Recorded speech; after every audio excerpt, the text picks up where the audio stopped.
মহান আল্লাহ তাআলা পবিত্র কোরআন মাজিদের মধ্যে ইরশাদ করেন, লাকাদ কানা লাকুম ফি রাসূলিল্লাহি উসওয়াতুন হাসানাহ। আল্লাহ পাক রব্বুল আলামিন বলেন, আমি রাসূলুল্লাহর মধ্যে তোমাদের জন্য উত্তম আদর্শ রেখে দিয়েছি।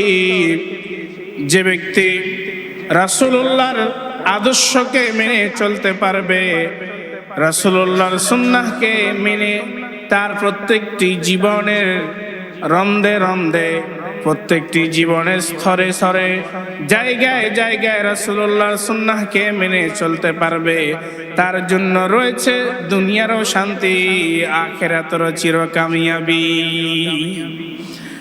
মানে আল্লাহ তাআলা রাসূলুল্লাহ সাল্লাল্লাহু আলাইহি ওয়াসাল্লামের ব্যাপারে বলছেন, অন্য কোন নবীর ব্যাপারে না।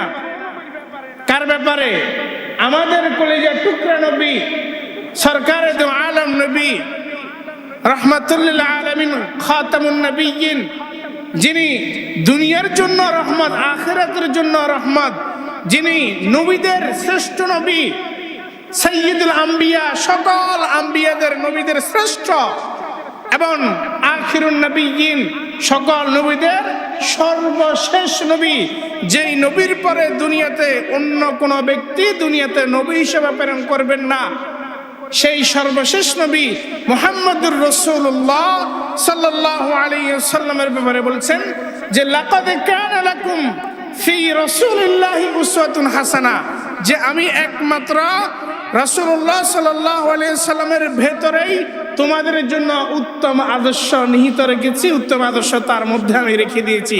বলেন না সুবহানাল্লাহ। তাহলে উত্তম আদর্শ আমরা কার থেকে নিব? নেইমার থেকে, কোন খেলোয়াড় থেকে, কোন নর্তকী থেকে, কোন গায়ক থেকে, কিংবা দেশের কোন উচ্চ পদস্থ কোন ব্যক্তি থেকে, প্রধানমন্ত্রী থেকে, রাষ্ট্রপতি থেকে, নাকি রাসূল থেকে? কথা বলেন, কার থেকে? রাসূলুল্লাহ সাল্লাল্লাহু আলাইহি ওয়াসাল্লাম থেকে। এখন তো দেখা যায় আমাদের যুব সমাজ উত্তম আদর্শ কার থেকে নেয়? ওই যে খেলোয়াড় নেইমার থেকে নেয়। উত্তম আদর্শ কার থেকে নেয়? ওই যে খেলোয়াড় মেসি থেকে নেয়। এরপরে উত্তম আদর্শ কার থেকে নেয়? ওই যে নায়ক শাকিব খান থেকে। বলে, এ মিয়া, তুমি চুলের এই কাঠিন কই পাইলা? তার মিয়া দেখেন না যে নেইমার বিশ্বব্যাপী পপুলার একজন ব্যক্তি, তার চুলের কাঠিন আপনি দেখেন না? এই যে মেসি, তার চুলের কাঠিন আপনি দেখেন না? এরপরে শাকিব খান, তার গঠন আকৃতি, চুলের কাঠিন দেখেন না আপনি? বলে যে আমি নেইমারের মতো কাটিং দিয়েছি, আমি মেসির মতো কাটিং দিয়েছি, আমি অমুক নায়কের মতো কাটিং দিয়েছি। আমাদের ছেলেরা বলে কি বলে না? বলে। তাহলে এই যদি হয় আমাদের সমাজের অবস্থা, তাহলে আমাদের কিয়ামত, হাসর নাসর কি অবস্থা হবে একটু চিন্তা করেন।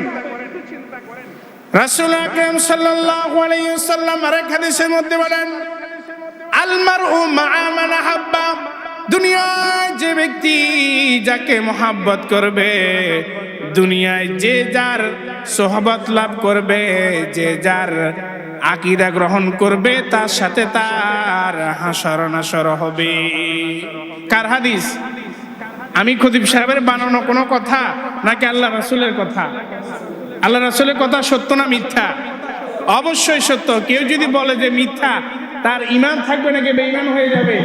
বেঈমান হয়ে যাবে। তা আল্লাহ রাসূল বলছেন, আল মারউ মা'a মান আহাব্বা, যে ব্যক্তি যাকে মহব্বত করবে তার সাথে তার হাসর নাসর হবে। তাহলে চিন্তা করেন, আমি আপনি কাকে মহব্বত করি, কার পদস্খ অনুসরণ করি, কাকে গাইডলাইন মেনে আমরা চলি, একটু ভাবার দরকার আছে কি নাই? আছে।